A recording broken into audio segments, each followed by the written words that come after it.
So this week, Kenyans are enraged after it was revealed by a local daily that the President of the Republic of Kenya was wondering why Kenyans are broke. This was during a meeting with cabinet secretaries and some parastatal heads. Well, perhaps the question was rhetorical. But on the off chance that it wasn't, and my president wants to know why we are broke, let me give him a few answers. Mr. President, we are broke because your government owes suppliers 300 billion shillings. Your order to settle these outstanding bills in June this year only resulted in a paltry 10 billion shillings being released. County governments owe another 98 billion to suppliers. That is why you, in fact, reportedly ordered 34 billion to be released at this meeting.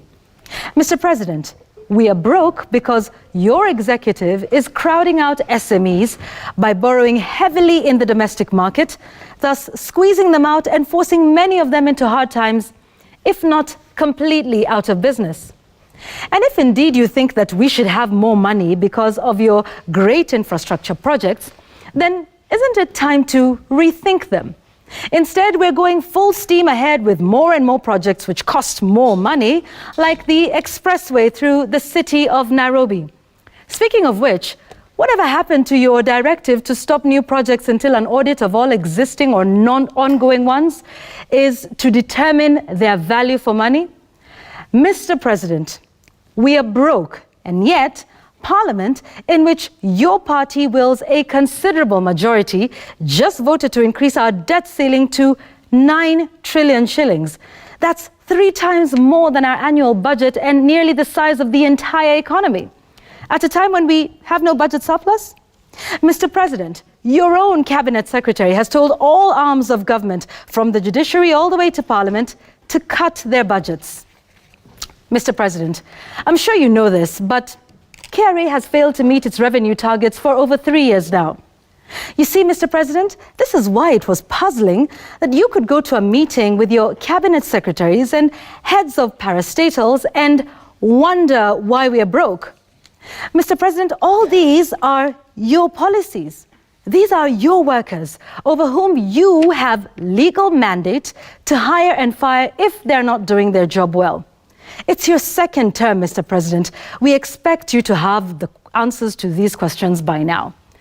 But then again, we have come to accept this style from you.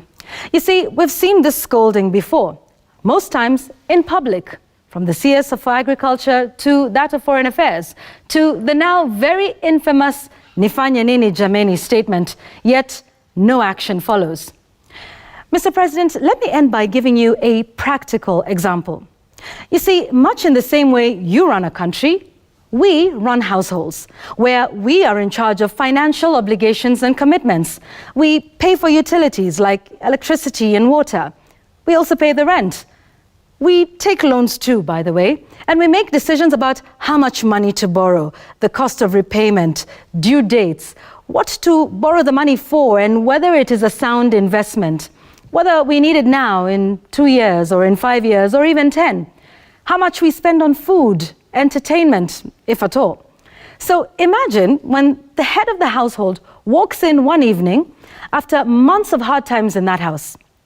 1 meal a day, children being home for lack of school fees, and then proceeds to ask the children, no less, why are we broke? What would you expect the children to say? I rest my case, and that is my take tonight.